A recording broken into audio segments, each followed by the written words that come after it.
La dialyse, c'est un modèle extraordinaire, à la fois de technique, à la fois de biologie moléculaire, si on veut s'y intéresser, à la fois de recherche humaine, parce qu'on a un contact. C'est une interface fabuleuse entre des patients qui sont malades dans des pathologies chroniques très difficiles à gérer et une technique qui est extrêmement compliquée, extrêmement difficile à mettre en œuvre. Rien ne se serait fait sans des apports techniques constants, considérables, qui ont été faits par des techniciens et qui ont été faits par des ingénieurs, par des mathématiciens, par des physiciens, par des gens qui avaient intégré ce que c'était le concept des conséquences de l'insuffisance rénale aiguë chronique traitée. Ça, c'est un point très important. Rien ne se serait fait sans ça. Et là, je pense que tout le monde est capable de sentir que c'est très bien de dire qu'il faut augmenter le dialysat et qu'il faut le rebaisser, mais de combien il faut l'augmenter? De combien il faut le baisser pour que la natrémie monte et revienne au niveau initial? Et ça, il n'y a qu'un système de modélisation d'ordinateur qui peut le faire en temps réel pendant la séance de dialyse pour le faire. Et ça, on sait le faire. Sorry, I'm gone. I start to think that I'm better alone. May I be back on some early morn when everything will be alright.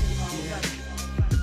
Sorry, I'm gone. I start to think that I'm better alone. May I be back on some early morn when everything will be alright. Sorry, I end the safe and the glory. My mind is rotten inside and life just makes me snoring. Not worried, strong enough to do it alone. At least I have my nigga KZ to do on this song. How could I do this wrong? How could I be this long? Missed on to the way of life, falling King Kong. I'm like Flintstones living in the 21st century. I'm a century on a penitentiary. Hey, bury my head under the sand. They can understand my thoughts, my praying again. Say goodbye to my friends, to my brothers and my sisters, to Access Front Kid and all my average listeners. Is this life? Is it what I came for? Born to be dead, tell me back, live the aim for. Leave the aim for, leave the aim for. I'm up on cloudy scars, let it the rain fall. Sorry, I'm gone. Et pour faire marcher cette boutique, il y a eu donc deux catégories de personnes. Il y a eu premièrement les gens issus de, en soi-disant, l'élite, c'est-à-dire l'internat, le clinica, etc., pour lesquels la dialyse, c'était des mécaniciens. C'est exactement comme aux États-Unis. L'élite de la côte Est, John Merrill & Co., paix à leur âme, considérait que Scribner et ce qui se passait sur la côte Ouest, c'était des bricoleurs. Ils avaient les mains dans le cambouis, ce n'étaient pas des vrais scientifiques. Et il y a eu une guerre terrible entre les soi-disant élites, les WASP de la côte Est et les bûcherons de la côte Ouest. Oui, je suis d'accord. Évidemment, on n'est jamais tout à fait satisfait avec les résultats, mais comme a dit M. Ambougier, il y a beaucoup de choses à apprendre. Je suis revenu le 15 mai 1954 et la première séance de rein artificielle a été le 10 novembre 1954. L'insuffisance rénale chronique terminale était considérée comme une maladie mortelle à 100% dans un délai de quelques semaines lorsqu'elle arrive à son stade ultime et que des gens survivaient pendant 1 an, 2 ans, 3 ans. De telle sorte que c'était un terrain vierge dans la médecine, complètement nouveau. C'était l'aventure. Quand on a entendu, nous étions 3 au premier congrès de néphrologie qu'avait organisé Amburger à Évian, quand on a entendu le discours, c'est pas une communication de Scribner qui décrivait son shunt, alors tout s'est ouvert. Ce fut le mérite de Scribner, qui était le promoteur de cette méthode dans les néphrites chroniques, d'utiliser ce petit appareil que vous voyez là, qui est une sorte de canule à double entrée, dont une se trouve dans une veine et l'autre dans une artère. Et ce fut, on peut dire son astuce au fond, de réaliser ce que l'on appelle un shunt entre le côté veineux et le côté artériel. Commençons par le talon d'Achille du traitement de l'insuffisance rénale chronique terminale, qui est les abords vasculaires. Comme on l'a vu antérieurement, le concept du traitement de l'insuffisance rénale chronique terminale par la dialyse de suppléance, ça a été un abord a priori illimité au vaisseau. En fait, il n'a pas été illimité du tout. Les shunts artério-veineux avait des complications de thrombose très fréquentes qui obligeaient à des interventions itératives. J'ai passé un nombre considérable de nuits à réparer des voies d'abord vasculaires sur shunt. Ça a sauvé la vie des gens. C'était quand même quelque chose de très imparfait. On doit une gratitude éternelle à Scribner, mais ça n'a pas résolu le problème. En 1966, il y a eu, dans un hôpital de Bronx à New York, 2 personnes qui ont eu de nouveau une idée géniale et triviale en même temps. C'est de dire ce qu'on veut, c'est avoir un abord facile, on va réunir une artère et une veine, ça va dilater la veine, on va pouvoir ponctionner ça avec des trocars, et on a fait une fistule artério-veineuse pour hémodialyse. À l'époque, le seul accès vasculaire qui existait pour traiter les patients aigus et chroniques, c'était le shunt de Scribner. Bon, lequel shunt de Scribner prenait 1 heure, 1 heure et demie pour le mettre en place et occupait tous les 2 jours 1 heure pour le déboucher. Donc j'ai vu ça, j'ai compris que certainement on allait être assez vite limité. Et puis j'avoue que passer les nuits à déboucher les shunts de Scribner, ça va bien un certain temps, mais au bout de quelques heures, ça commence à lasser un petit peu. Donc il se trouve que j'ai eu une opportunité extraordinaire à ce moment-là. Je dirais que les découvertes, c'est bien souvent fortuit. J'étais très ami avec un professeur de chirurgie qui s'appelle professeur Joyeux, pour ne pas le nommer, qui s'occupait beaucoup de nutrition parentérale. Et j'avais vu ce cathéter qu'il utilisait, et c'était surtout le matériau qui m'avait impressionné, parce que c'était la première fois que je voyais du matériau qui s'appelle Silastic. C'était des tuyaux en caoutchouc qu'il implantait par voie chirurgicale, parce qu'il disséquait la jugulaire ou la sous-clavière. Et donc ce matériau m'avait beaucoup attiré, parce que c'était un matériau souple, tout à fait atraumatique, et qui, sur le plan tout simplement conceptuel, paraissait biocompatible. Donc l'idée que j'ai eue, c'était de dire pourquoi avoir un cathéter qui sort près de l'oreille, ou qui sort en sous-clavier, ou qui sort sur la cuisse, alors qu'on peut l'amener sur la partie thoracique. Effectivement, initialement, ça a été l'idée, 1, pour le confort du malade d'avoir quelque chose de tunnelisé, 2, pour le confort des infirmières, parce que c'est beaucoup plus facile à cacher et à faire des pansements, et 3, pour la protection, c'était indiscutable. Sur l'aspect infectieux, on isole le point de pénétration dans la veine de 10 ou 12 cm, donc ça, bon, je dirais que tout est venu en même temps. Et on est passé à la phase implantation clinique sans aucun CPP, parce qu'à l'époque, les CPP n'existaient pas. Et puis, bon, chez les aigus, la situation était tellement critique qu'on a démarré très vite. Quand on voit le nombre de fonctions que le rein normal assure en continu, 24 heures sur 24, 7 jours sur 7, je pense qu'il y a une solide logique à essayer d'évoluer dans la direction, pour autant que ceci soit acceptable par nos patients, d'évoluer vers une relation dose-durée, comme tu le disais, si je me souviens bien, qui permette de fournir une dose supérieure aux patients et dont j'ai peu de doute que tant en raison du contrôle volémique que du contrôle de l'urémie, appelons-la au sens large, au sens gantois du terme, et bien d'autres aspects, j'ai peu de doute que ça va améliorer le pronostic et probablement, ça veut dire survie, mais aussi qualité de vie des patients. Vous évoquez ce problème de la dose de dialyse et la durée de dialyse qui fait parler beaucoup actuellement. Il faut connaître que Laurent, quand il a quitté mon service et qu'il a fait sa clinique privée à Tassin, a conservé les méthodes que nous avions, c'est-à-dire le rein de Kiel, et qu'il a conservé également la durée, c'est-à-dire au lieu de faire de la dialyse courte comme le proposait Camby, il a conservé la dialyse de 8 heures ou 6 heures, et qui permet au fond de rééquilibrer le malade dans des conditions tranquilles. Évidemment, quand on dit aux patients vous viendrez 6 fois par semaine ou 3 fois, ils poussent des hauts cris. Ce qu'il faut remarquer, c'est que la plupart des patients qui toléraient mal leur séance et qui sont transformés par l'hémodialyse quotidienne ne veulent absolument pas revenir à un schéma conventionnel. C'est un énorme progrès.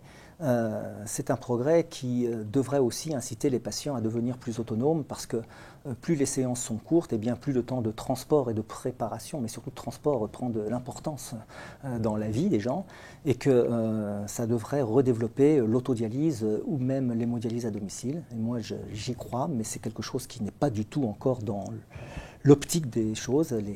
Les autorités de tutelle disent qu'elles veulent développer l'autonomie, mais ne font rien, en particulier sur le plan financier, pour développer cette autonomie. Il fallait faire quelque chose. Pour moi, il fallait faire quelque chose. Et j'ai été plusieurs fois à un congrès de Nolf, où il y avait de la dialyse, et en particulier il y avait Kjellstrand, qui était très partisan d'une dialyse plus physiologique. Car la dialyse de 4 heures, elle est antiphysiologique, c'est sûr. Alors j'ai été voir Buon Cressani à Pérouge, qui était l'homme qui avait le premier vraiment fait de la dialyse quotidienne. Et nous avons commencé à l'oral à faire cette dialyse quotidienne. Cette dialyse quotidienne qui actuellement, comme je vous l'ai montré, se résume là-dedans. C'est-à-dire un bouquin que nous venons de sortir, que je viens de sortir à 90 ans, c'est pas mal. Alors ce qui se passe, c'est très simple, c'est que la dialyse est réellement physiologique, elle est très bien tolérée. Les malades qui font 2 heures par jour de dialyse tous les jours sont en bon état, travaillent immédiatement en sortant de la dialyse. La tolérance est excellente et d'autre part l'hypertension disparaît. La nutrition, ça a été notre grande surprise. La nutrition change complètement. Les malades ont faim, ils mangent. Effectivement, grâce à Jules Trégère, puisqu'on a pu collaborer sur ces programmes qui ont démarré en 1998 dans la région lyonnaise, on s'est aperçu que l'état nutritionnel des patients, qui passait de 3 séances de 4 heures à 6 séances de 2 heures, donc sans augmentation de la dose totale de dialyse, eh bien, allait beaucoup mieux sur le plan nutritionnel. À un point certains prenaient 5 ou 6 kilos dans l'année qui suivait. Et donc, on a fait des enquêtes nutritionnelles. J'ai interrogé tous ces patients individuellement et les modifications étaient très importantes. Ces modifications, elles étaient avant tout d'ordre psychologique. C'est-à-dire que les patients ne sentaient plus le besoin de faire des restrictions. Et c'est un point essentiel puisque finalement, on n'est plus vraiment dans une ère de restriction ou de dialyse punitive, mais malgré tout, le patient spontanément va limiter, notamment le fameux 3e jour des grands espaces interdialytiques, eh bien les patients, souvent spontanément, diminuent de 50% leurs apports. Un hémodialyseur, pour être correct, doit avoir 2 fonctions. Il doit éviter les soubresauts importants, ce que fait la reine normale, et d'autre part, il doit bien sûr épurer suffisamment. Eh bien, la dialyse quotidienne, c'est ce qu'elle fait. L'organisation internationale qui s'appelle KDIGO, donc Kidney Disease Improving Global Outcomes, ou en d'autres termes, comment améliorer les résultats en termes de survie et de qualité de vie chez les patients rénaux à l'échelon mondial, global, comme on dit de nos jours. KDIGO a été créé en 2003 et avait pour but de mettre sur pied des recommandations mondiales de bonnes pratiques cliniques. Il n'y a pas a priori de raison qu'en termes de cible de phosphorémie d'hémoglobine ou de traitement d'une hépatite C, il y ait d'énormes différences entre l'Europe occidentale ou les États-Unis, par exemple. Je suis convaincu que des études randomisées sont nécessaires, mais je crois qu'il ne faut pas leur accorder beaucoup plus de valeur que ce qu'on veut leur faire dire. Et je crois que moi, je suis plus convaincu que des grandes études de cohorte actuellement bien menées, DOPS par exemple, nous apportent beaucoup plus au plan pratique parce qu'elles s'adressent à la vraie vie. C'est-à-dire que ce ne sont pas des patients sélectionnés sur des critères bien définis, parce que là aussi, toutes ces études randomisées sélectionnent des patients. Donc là, il y a un énorme biais, c'est-à-dire que le patient qui, a priori, n'est pas en bonne forme, il n'est pas sélectionné dans une étude. DOPS prend au hasard des patients, et donc ça nous apporte l'image de la vraie vie. DOPS, à l'origine, est donc une étude qui a été proposée par Fritz Port et Philipp Held. Fritz Port, à l'époque, à l'Université du Michigan, maintenant professeur émérite, mais qui effectivement est une émanation, en tout cas ne pourrait pas vivre depuis le début sans un sponsoring d'un laboratoire bien connu en néphrologie. Donc je crois qu'il faut essayer d'un côté d'avoir des recommandations européennes, américaines ou internationales, puisqu'actuellement on est plutôt dans le domaine de l'internationalisation de ces KDIGO et autres. Mais d'un autre côté, nous avons besoin d'études de cohorte pour pouvoir avoir des idées solides sur un certain nombre de choses qui se passent. Et peut-être, dans un deuxième temps, d'aller vers des études randomisées, mais plus focalisées, et peut-être voulant répondre qu'à une question simple. Les CADIGO recommandent aujourd'hui d'essayer de maintenir la phosphatémie dans un niveau proche de la normale chez les patients insuffisants rénaux au stade de dialyse. Et cette recommandation n'est pas assise sur des données d'études interventionnelles très solides. Et il serait souhaitable de pouvoir bénéficier du résultat d'études comparant deux stratégies. Par exemple, une stratégie où on essaye de maintenir une phosphatémie à la limite supérieure de la normale, aux alentours de 1,40, 1,50 dans un groupe de patients, et une stratégie où on maintient la phosphatémie aux alentours de 1,8 mmol par litre, comme c'est aujourd'hui recommandé ou été recommandé dans les cas d'OCI. Le groupe est parti d'une idée, c'est que actuellement, la toxicité urémique, on regardait les facteurs traditionnels et les facteurs non traditionnels, mais quand on fait la liste de toxines urémiques, il y a une centaine de toxines urémiques qui s'accumulent chez les patients et la liste n'est pas exhaustive, ça augmente à fur et à mesure et qu'on a besoin de faire une recherche standard. Et donc, la première objectif du groupe, c'était de standardiser les classifications de ces toxines urémiques, leur concentration, et la façon de faire la recherche avec ces toxines urémiques. Et le deuxième point, il fallait choisir parmi les complications de l'urémie, et évidemment pour deux raisons multiples et probablement par la présence des gens qui travaillent, les complications cardiovasculaires étaient au cœur de ce groupe, bien qu'on s'intéresse à d'autres choses comme les complications neuro, l'infectieux, etc. Mais il y a trois types de toxines urémiques. Les toxines urémiques des petites molécules comme le phosphore, l'urée, la créate, ce qu'on appelle les moyennes molécules, et puis les toxines urémiques liées aux protéines. Est-ce qu'on s'est rendu compte de deux observations, que malgré l'amélioration de techniques de dialyse, c'est-à-dire les membranes, l'ultrafiltration, l'association avec les modiafiltrations, etc., on n'arrivait que très peu à modifier la morbimortalité de ces patients. C'est-à-dire la morbidité cardiovasculaire reste les mêmes ou très peu améliorée. Et donc, quand on revient en arrière, on se rend compte que beaucoup de toxines urémiques, j'ai cité l'indoxysulfate par exemple, qui sont liées aux protéines, ne sont pas épurées du tout par ces méthodes de dialyse qu'on fait actuellement. Parce qu'il est clair que nous, on peut avoir des idées, ce n'est pas nous qui développons les machines. Donc petit à petit, on est passé de machines qui étaient de gros bricolage et des machines extrêmement professionnelles que l'on connaît actuellement sur le marché, au point que le dialysat ultra pur actuellement est devenu un nouveau standard de la dialyse. Donc je suis très fier de voir qu'actuellement, il n'y a plus aucun générateur de dialyse qui propose du dialysat non stérilisé. Donc en 87, ça a été la première expérience que nous avons rapportée à l'EDTA, je m'en souviens comme si c'était hier, à Budapest. C'était ma première présentation à l'EDTA à l'époque. C'était Klinkmann qui était le chairman à ce moment-là, je me rappelle comme si j'y étais. Je rapportais 2 ans d'expérience de eau ultra pure faite ici à la Péronie. Et bon, le chairman a dit, mais c'est fantastique, mais c'est hallucinant ce que vous nous rapportez. Vous ne pensez pas que ça va se développer, cette technique? Mais j'ai dit, si, monsieur. Le dialysat et l'eau, ça doit être un produit pharmaceutique. On ne peut plus considérer ça comme un produit de medical device. C'est un produit pharmaceutique. Il m'a dit, on verra si l'avenir vous donne raison. Je me souviens encore comme ça hier. Et donc actuellement, il est clair que c'est l'aspect le plus positif qu'on ait apporté dans la dialyse en termes d'hémocompatibilité. On a parlé pendant 10 ans des membranes qui activaient le complément. Actuellement, on sait très bien que la membrane, c'est un filtre. Mais que si derrière, il n'y a pas un dialysat stérile à pyrogène, ce filtre ne sert pas à grand-chose. C'est ça qui prévient l'inflammation. Dialyser les gens avec du dialysat ultra pur, ce qui leur permet de beaucoup moins stimuler leur système inflammatoire et beaucoup de complications donc à long terme en moins, y compris la dénutrition, les besoins en EPO. Ça, c'est un progrès réel, déjà fait, qui est encore à installer dans certains centres parce qu'il faut les moyens financiers, mais qui est en train de s'étendre. Je dirais c'est un progrès très proche, et c'est un énorme progrès. Le problème de la nutrition est surtout un problème chez le dialysé de masse musculaire. On perd son capital protéique et on perd ses muscles en gros, puisque c'est 80% des protéines sont dans les muscles.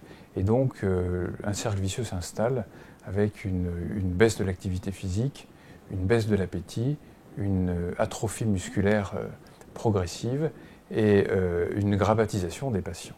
Le deuxième grand axe, c'est un problème de catabolisme, c'est-à-dire que quand on a des protéines, quand on a des muscles, eh bien, quand on a une inflammation aiguë, un sepsis, on va attaquer ces protéines, notamment pour donner des substrats énergétiques à l'organisme, Donc on casse du muscle pour permettre la synthèse de gamma-globulines, la synthèse de produits qui permettent la défense immunitaire. Et donc ce catabolisme est exagéré en dialyse. Étant exagéré, on va perdre du muscle. À chaque séance d'hémodialyse se crée un micro-catabolisme et au bout de la séance de dialyse, on a perdu un peu plus de muscle que si on n'avait pas dialysé.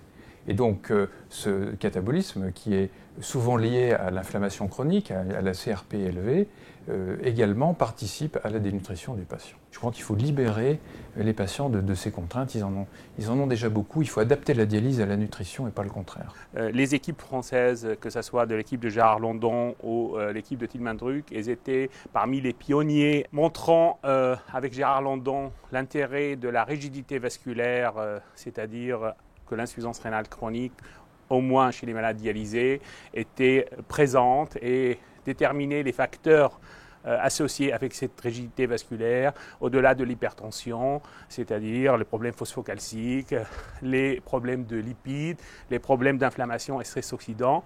Et puis il y a Tilman Druck qui a travaillé beaucoup dans ce domaine phosphocalcique, montrant l'importance de ces facteurs de risque cardiovasculaire, commençant par les facteurs de risque lipidiques, où j'ai initié mes travaux avec lui il y a très très longtemps. Puis on a parti sur le travaux de stress oxydant, sur les métabolismes phosphocalciques et ces liens avec la maladie vasculaire. Et ces deux équipes étaient quand même en avance par rapport à ce concept vasculaire. Et donc, dans cette particularité, nous avons développé ce modèle de souris ApoE que j'avais déjà commencé à travailler il y a quelques années avec Tilman Druck à Necker. Ce modèle a la particularité d'induire une insuffisance rénale à différents degrés mais stable, qui nous permet pour la première fois d'avoir des lésions d'athérome, parce que jusqu'à maintenant la recherche dans l'athérome était handicapée d'avoir un modèle qui donne de l'athérome, parce que les rongeurs sont très résistants pour faire de l'athérome. Donc nous avons profité de ce modèle urémique pour comprendre les mécanismes derrière, savoir pourquoi on arrive aux calcifications, quand ça apparaît, et donc récemment dans le grand papier qui était publié avec Circulation, on a déterminé l'apparition de la rigidité, les calcifications, et très tôt, comment ça progresse. Et c'est quelque chose qu'on a difficilement, on peut le faire chez l'homme, puisqu'on ne sait jamais quand ça commence, alors que chez l'animal, on sait la date exacte de l'insuffisance rénale. Chez ces animaux, le traitement de carbonate de calcium en préventif contrôle la phosphatémie, et on s'attendait à qu'il aggrave les calcifications. Eh bien, on a trouvé l'inverse. En contrôlant correctement la phosphatémie, on avait vu, malgré une augmentation de la calcémie, une régression des calcifications.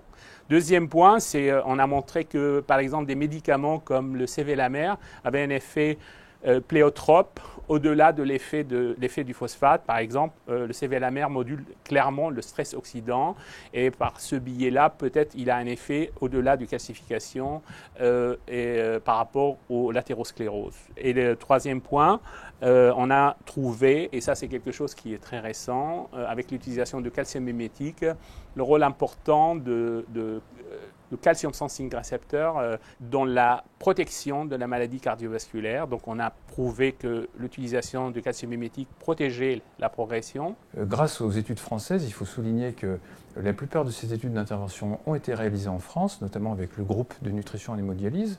Et on a réussi à faire en 2007 une publication sur la nutrition intraveineuse, l'étude FINE, qui est maintenant largement citée, et qui a permis de confirmer que des apports nutritionnels supplémentaires, soit en suppléments oraux, soit par voie intraveineuse perdialytique, la nutrition perdialytique, eh bien, lorsque les patients répondent à la nutrition, c'est-à-dire lorsqu'ils montent leur albuminémie au cours des 3 premiers mois, leur mortalité est réduite de 60%.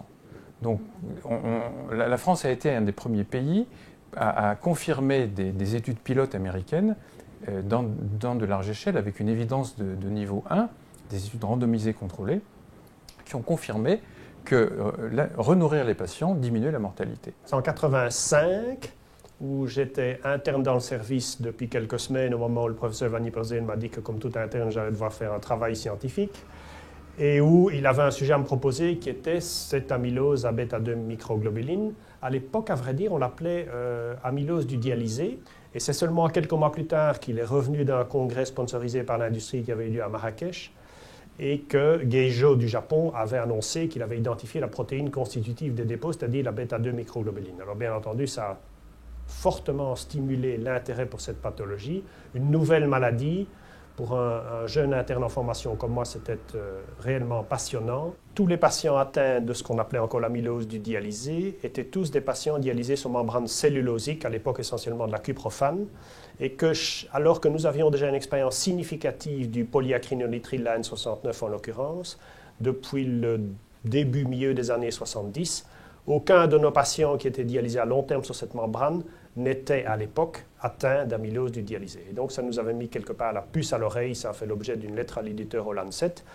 Et dans les années qui ont suivi, il y a eu donc une étude multicentrique visant à confirmer ce point mis sur pied par M. Vanny Burzeel avec l'aide d'une série de centres français. Mais Jacques Schanner avait déjà montré sur 2 centres de la région de Reims que pour le canal carpien avec une membrane, la N69, par rapport aux membranes cellulosiques, il y avait moins de risque de canal carpien. Et les autres intervenants à l'époque qui ont contribué fortement à la description de cette affection sont Thomas Bardin, certainement à la Riboisière, et le groupe de Tilman-Druck à Necker. C'est que les fabricants ont bien compris que si on voulait augmenter les clérances de certaines substances comme la bêta-2, si on ne faisait pas de l'hémodiafiltration avec substitution en ligne, on pouvait le faire dans le dialyseur. Et donc tous les dialyseurs, ou beaucoup de fabricants de dialyseurs, ont modifié la géométrie et font de l'hémodiafiltration interne. Ça veut dire qu'on ne voit rien à l'extérieur, mais dans le filtre, c'est exactement ce qui se passe, c'est-à-dire qu'il y a beaucoup d'ultrafiltration et beaucoup de rétrofiltration du dialyseur. Donc on sait très bien que la technique actuelle, convective, diffusive, c'est la seule qui va s'imposer ou qui est en train de s'imposer dans les années à venir. Alors qu'est-ce que ça apporte ? Je dirais que c'est l'efficacité. Ce que l'on cherche actuellement, c'est un deuxième aspect aussi que j'aurais pu développer, c'est le côté modélisation. Ce que ça apporte, c'est en termes d'efficacité, mais pas sur les petites molécules. On sait très bien que l'urée, toutes les études, hémostudies, toutes les grandes études actuelles montrent que plus ou moins d'urée retirée, ça ne fait rien sur la mortalité. Par contre, ce que ça apporte, c'est des substances qui étaient jusqu'à présent inaccessibles aux techniques habituelles. Je prends la bêta-2 parce que c'est la plus facile à mesurer, mais c'est un très bon marqueur qui a été confirmé comme un marqueur de risque, de mortalité, de morbidité, de complications que l'on connaissait sous l'amylose, mais maintenant qui est associé à une mortalité cardiovasculaire. Et donc effectivement, ces techniques, c'est les seules qui permettent d'avoir, disons, une baisse régulière du taux de bêta-2 et de prévenir toutes ces complications. Notre objectif à long terme, c'est la mise au point de médicaments qui permettraient soit de retarder le moment de passer au rein artificiel, ou alors, pour certains qui sont déjà traités par cette méthode, d'allonger l'intervalle entre les séances, ce qui permettrait un moindre gêne pour leur vie familiale ou professionnelle. L'intestin a été oublié, il y avait des travaux dans l'année, on va dire 60-70 sur l'intestin avec le concept de dialyse intestinale en Burger, les travaux de Enkaman sur l'intestin et d'autres y travaillent, et puis c'était oublié. Donc je pense que là, on revient de nouveau sur ce concept intestinal. Et pour moi, ça m'intéresse pour 2 raisons, et je fais la transition, c'est qu'avec l'intestin, on pourrait peut-être améliorer l'épuration extra-rénale par l'utilisation des médicaments par voie orale. Il y a quelques médicaments qui arrivent, qui ont été montrés. Je prends l'exemple, par exemple, les chélateurs du phosphate pour le phosphore, la ST120 pour l'indoxysulfate, mais d'autres médicaments qu'en changeant le flore intestinal, prébiotiques, etc., qui pourraient modifier aussi l'absorption. Les 3 éléments qui me semblent avoir été déterminants sur ces 20 dernières années sont, de mon point de vue, l'amélioration des techniques de dialyse avec le développement de générateurs qui sont sûrs, capables de gérer de façon plus efficace l'ultrafiltration, les concentrations en bain de dialyse et finalement l'amélioration de la qualité de la dialyse. Les médicaments qui permettent de mieux contrôler les désordres du métabolisme phosphocalcique, chélateurs du phosphore ou calcimimétiques, qui ont été développés ces 10-12 dernières années. Et puis bien sûr, le traitement de l'anémie par les agents stimulants l'érythropoïèse recombinants qui ont permis d'améliorer très très nettement la qualité de vie des patients. La dialyse, c'est pas faire tourner une machine pendant 4 heures dans un coin sombre. C'est pas ça. La dialyse, c'est une réflexion sur de la biologie, des toxines urémiques, de l'inflammation, des cytokines, des accès vasculaires, des problèmes nutritionnels, des problèmes humains. Donc je pense qu'effectivement, il y a, je dirais, dans la dialyse, une place pour des néphrologues ou des jeunes néphrologues, chercheurs qui s'intéresseraient à des aspects tout à fait spécifiques de la modélisation, de la biologie moléculaire, de la génétique. Donc il y a vraiment de la place pour tous, quoi. Mais il faut travailler dessus, hein. Sinon, on ne trouvera jamais. Sorry, I'm gone. I start to think that I'm better alone. May I be back on some early morn when everything will be alright. Yeah. Sorry, I'm gone. I start to think that I'm better alone. May I be back on some early morn when everything will be alright. Sorry, I end the tape and the glory. My mind is rotten inside and life just makes me snoring, not worried. Strong enough to do it alone. At least I have my nigga KZ to do on this song. How could I do this wrong? How could I be this long? Miss Stone to the way of life, falling King Kong. I'm like Flintstones living in the 21st century. I'm a century on a penitentiary. Hey, bury my head under the sand. They can understand my thoughts, my praying again. Say goodbye to my friends, to my brothers and my sisters, to Access Front Kid and all my average listeners. Is this life? Is it what I came for? Born to be dead, tell me back, live the aim for. Leave the aim for, leave the aim for. I'm up on cloudy scars, let the rain fall. Sorry, I'm gone. I start to think that I'm better alone. May I be back on some early morn when everything will